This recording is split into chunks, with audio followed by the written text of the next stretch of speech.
Oi, meus amores, tudo bem com vocês? Espero que sim. Hoje estamos dando início à nossa série de vídeos de domingo, tá? Vão ser vídeos sobre maternidade, né? Sobre os desafios da maternidade. E o vídeo de hoje é sobre os desafios de ser mãe na adolescência, tá? Maternidade é um assunto muito vasto, né? E é muito legal trocar experiência com vocês, porque cada um contribui de alguma forma, né? Cada um tem uma experiência, cada um tem uma forma de enxergar mesmo, e cada filho é diferente, cada gestação é diferente. E eu acho que em todas as idades tem um desafio muito grande, mas na adolescência eu acho ainda mais complicado, porque tem o julgamento das pessoas e etc. E esse é o vídeo de hoje. Eu vou contar pra vocês a minha experiência, como foi ser mãe na adolescência, e ser mãe na adolescência por escolha, não por um acidente ou um descuido. Então espero que gostem do vídeo, tá? Se inscreva aí e acompanhe todos os nossos vídeos. Bom, gente, eu vou contar pra vocês como foi que eu me tornei mãe na adolescência. Eu conheci o Miguel, que é meu marido, né, o Luiz Miguel, e a gente foi morar muito rápido junto, assim, foi meio que parecia que a gente já se conhecia de vida, sabe? Então eu tinha 15 anos quando a gente se conheceu, e ele me mostrou um novo universo, assim, digamos, sabe? Porque até então, o que eu tinha de referência de relacionamento eram relacionamentos que hoje eu enxergo como abusivo, assim, tanto de forma dentro de casa mesmo, e também pelo que eu já tinha vivido, né? Apesar da minha pouca idade, mas eram pessoas vazias, assim, que eu tinha ao meu redor. Então, ele foi diferente. E aí foi assim, a gente começou a morar junto muito cedo, muito rápido. A gente se conheceu no mês de outubro. Em junho do outro ano a gente já tava na nossa casa, em junho e julho do outro ano a gente já tava na nossa casa. Então a gente conheceu em 2012, 2013, em julho a gente já tava na nossa casa. Então foi meio assim, de um ano, início ele já tava morando com a gente na casa da minha mãe. Foi indo aos pouquinhos e assim, então a gente engatou mesmo um casamento muito cedo. Eu tinha 15 anos, como eu já falei, e ele tinha 21, ele também era muito novinho. E aí, assim que a gente começou no relacionamento, ele já tinha me falado do desejo dele de ser pai, né? Tinha acontecido até alguns fatos com ele e tal. Então ele tinha me falado nisso, e eu comecei a sentir também vontade de ser mãe. A minha irmã tinha sido mãe há pouco, eu tinha uma sobrinha pequenininha, até que eu não tinha muito contato. E eu comecei com aquela vontade. Quando eu tinha 16 anos, eu tinha feito 16, eu fui procurar uma médica do postinho mesmo, e conversei com a médica e falei que eu queria engravidar, que eu queria ser mãe. E ela me deu um sermão enorme, que eu achei que não cabia, porque, assim, não adianta, quando a gente coloca uma coisa na cabeça, não adianta dar sermão. E esse não é o papel dela, né? Ela não era psicóloga, ela era médica. E eu perguntei o que eu poderia fazer e tal. E aí eu lembro que ela me passou só ácido fólico, não me passou nenhum exame nem nada. E eu comecei a tomar ácido fólico. Passaram-se 8 meses, 7, 8 meses, e eu não engravidei.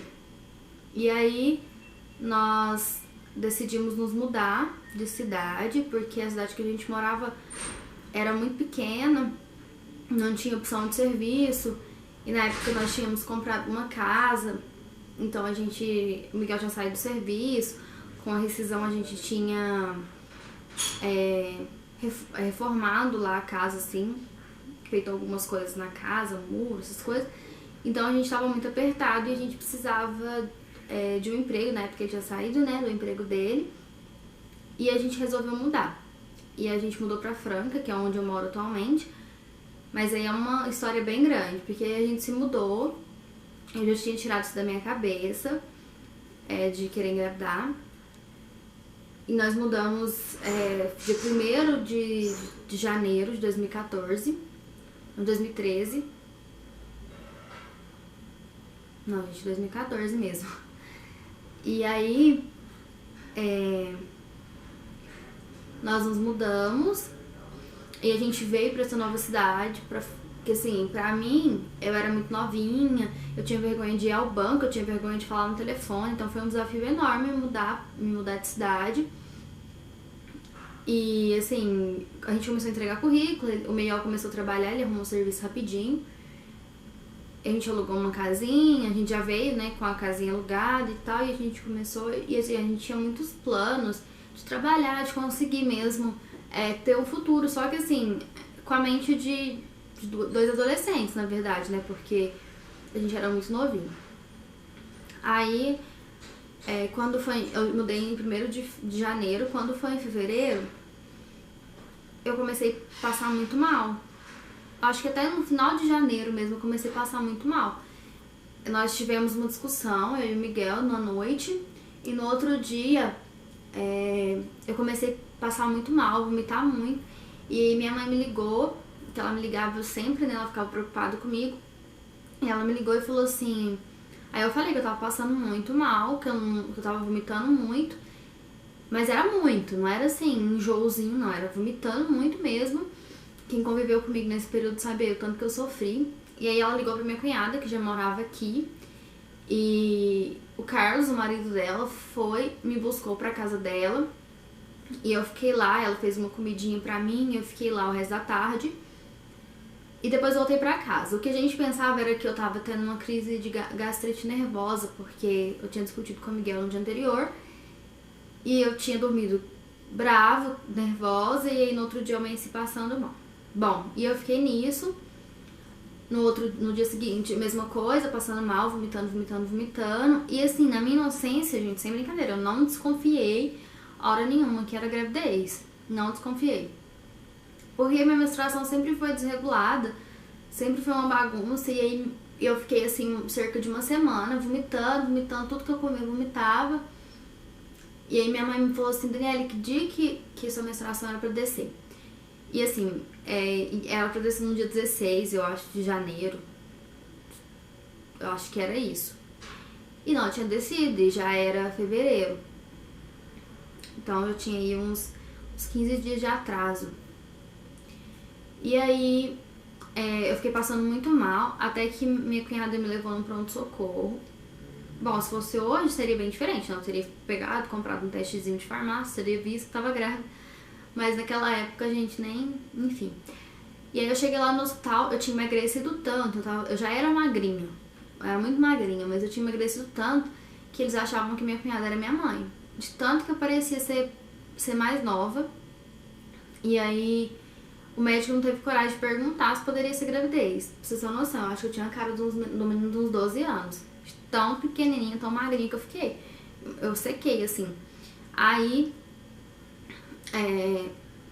ela pegou e falou que... Ela falou com o médico, na época eu era menor de idade, então precisava entrar alguém comigo. E ela entrou, porque ela ficou comigo, assim, ela me ajudou, ela cuidou de mim. Ela trabalhava em casa na época, então ela fazia uns mingais pra mim, uma coisinha ou outra pra mim tentar comer, mas eu não comia nada mesmo. E o Miguel passou um período bem difícil, porque ele trabalhava, ele saía às 5 horas, eu acho, 5h30, sei lá, pra trabalhar, e chegava à tarde, então ele não tinha como cuidar de mim na época, ficar comigo e tal, e ele chegava do serviço, ele comprava tudo quanto é coisa, e eu não conseguia comer, eu comia e vomitava. E aí nós descobrimos, o médico pediu um exame, um teste de urina mesmo lá no pronto-socorro. Nós descobrimos que eu tava grávida e aí eu comecei a fazer pré-natal. Só que eu acho que eu fui em uma ou duas consultas, eu acho que eu fiz os primeiros exames eu fiz aqui em Franca. Só que assim, era surreal, eu passava muito mal. Eu cheguei a pesar 41 quilos. E aí... O Miguel falou assim, pelo amor de Deus, falou pra minha mãe, pelo amor de Deus, busca ela. E eu tava entrando num quadro meio depressivo, eu acho, porque eu ficava sozinha o dia inteiro, eu não comia, a minha casa ficava bagunçada, eu tava muito calor, pra falar a verdade, eu sinto o cheiro da casa, pra vocês terem noção, foi bem traumático assim pra mim. E assim, eu não tinha psicológico nenhum, na verdade, né? Porque além da minha pouca idade, eu tava sozinha numa cidade desconhecida. A casa da minha cunhada era longe, e mesmo que fosse perto, era a casa dela, não era a minha casa, assim, não era minha mãe, não era o Miguel que tava comigo. Então, foi bem difícil pra mim, foi um período bem difícil mesmo. Eu chorava com tudo, eu chorava até que quando teve um dia que eu matei uma formiga, assim, tava passando e eu chorei de dó da formiga que eu tinha matado. Então tava bem. Aí minha mãe, Miguel falou pra minha mãe, falou assim, olha, busca ela porque ela tá sofrendo muito e eu não consigo cuidar dela. E o Miguel também emagreceu. Um dia que minha mãe chegou de táxi, eles encontraram, ele tava saindo pra trabalhar e minha mãe tava chegando lá em casa. Minha mãe falou assim, nossa, aquilo lá é o Miguel. Mas, meu Deus, como ele tá magro. Porque ele acabou também, na época, agora é diferente, mas na época o Miguel não cozinhava, não fazia nada. Ele não sabia fazer. Então, eu também não cozinhava, comia aquelas comidas mais ou menos, sabe? E aí minha mãe me buscou, minha mãe veio pra cá, ficou comigo um dia, arrumou minhas malas. E a nossa intenção era que eu ficasse lá até eu melhorar, depois eu vinha pra cá. E eu ficasse indo e voltando, depois que eu melhorasse, se eu melhorasse, né? E depois ganhasse o neném lá e voltasse. Só que aí foi dia 18 de fevereiro de 2014 que minha mãe me levou pra lá. E foi muito bom, porque a médica de lá, que era do postinho da cidade, ela era muito boa, o nome dela é Érica, ela é muito boa ainda, né? Eu fiz todo o meu pré-natal com ela. E ela foi assim, ela me julgou, eu cheguei lá e eu tinha conversado com ela antes de eu engravidar, eu tinha ido nela, eu tinha passado por ela e conversei, falei que eu queria engravidar e ela foi uma graça comigo. E ela falou assim, me passou, não sei se passou exame, sei lá, me passou alguma coisa e me desejou boa sorte, bem diferente da primeira médica que eu tinha passado, que era clínica geral. E aí eu fiz o pré-natal todo com ela, só que assim, o Miguel, ele não conseguia ficar aqui, na época nós não tínhamos carro, nem moto, nem nada. E ele não conseguia ficar aqui, ele não conseguia, todo final de semana ele ia pra lá. E aí a gente pagava o aluguel aqui, pagava a prestação da casinha lá. E ele gastava, né, no máximo ele ficava 2 semanas e ele não conseguia. Tanto é que todas as minhas consultas, todos os meus ultrassons, ele tava, exceto no que a gente descobriu o sexo, que ele não tava. Mas ele ia direto, eu acho que as consultas que eu tinha era dia de sábado. Então ele sempre tava aqui e tava ficando meio inviável. Ele ligava, chorava. E assim, eu tive hiperemese na gravidez. Pra quem não sabe, é excesso de vômito. Depois eu vou gravar um vídeo explicando o que aconteceu. E era emocional. Então ficava mais difícil pra mim, eu não conseguia melhorar. E assim, eu não conseguia andar, eu ficava deitada o dia inteiro. Foi terrível, assim, essa fase. Até os 4 meses. Mas, aí ele voltou pra cá, pra lá, no caso, pra Minas. Ele voltou e a gente retomou a nossa vidinha, assim, mas foi bem complicado. E assim, as pessoas achavam, eu acho, que eu não ia cuidar da minha filha,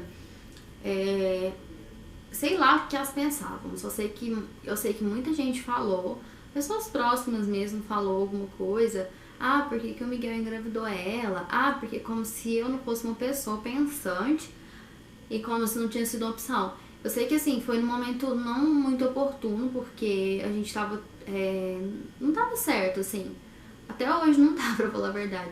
O nosso futuro, assim, a gente não planejou bem. A gente queria, mas não tinha planejado ter um filho, né? Mas foi uma bênção. Fora essa parte do meu sofrimento, a gravidez foi perfeita. E eu acho, assim, que é complicado. Eu acho que em qualquer idade é complicado uma gravidez. São muitos hormônios. A cabeça da gente fica muito, muito louca mesmo, assim. Mas eu acredito que é um mal que a gente sofre, assim, que vem pro bem, sabe? Eu acho que é uma benção tão grande. E depois que você tem o filho, ou que você perdeu um filho, você consegue ter a dimensão do quão é poderoso, assim, sabe? Gerar uma criança. O quão a gente é grata, honrada, sabe? Por Deus, por ter a oportunidade de gerar uma criança. Depois que eu tive as minhas perdas, que depois eu vou contar pra vocês o que aconteceu, parece que eu não sei explicar, mas parece que meu amor pela Cecília triplicou, sabe? Eu não sei explicar pra vocês o que acontece, só que eu sei que ela foi uma dádiva muito grande. E eu consegui ter maior dimensão disso depois que eu tive as minhas perdas, porque como é importante, né? Eu não sei explicar pra vocês o que eu tô querendo dizer, mas eu sou muito feliz por ter ela. Eu sou muito feliz, eu não faria nada diferente, assim, em relação à minha idade. Eu sei que hoje, se eu fosse pensar, seria mais fácil se eu e o Miguel tivesse estudado. Eu tava estudando ainda, depois eu vou contar pra vocês também. Teria sido mais fácil se a gente tivesse esperado, tido uma estabilidade financeira, uma estabilidade emocional também primeiro, antes de ter ela. Mas que nada do que a gente tem hoje e nada do que a gente almeja, a gente almejaria se não tivesse ela, sabe?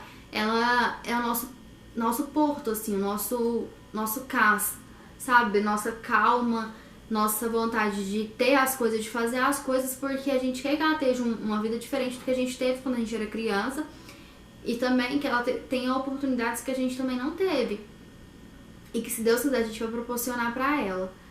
Então é isso, o vídeo de hoje. Eu vou fazer uma segunda parte desse vídeo contando pra vocês sobre a minha hiperemese, tá? Espero que gostem, espero que tenham gostado do vídeo. E é muito assunto, né? Assunto que não acaba mais. Se inscrevam aí no canal, não esquece de deixar seu like e deixa aí um comentário como que foi, se você tá querendo engravidar, se você é tentante, se você já teve o seu bebezinho. Um grande beijo, fiquem com Deus.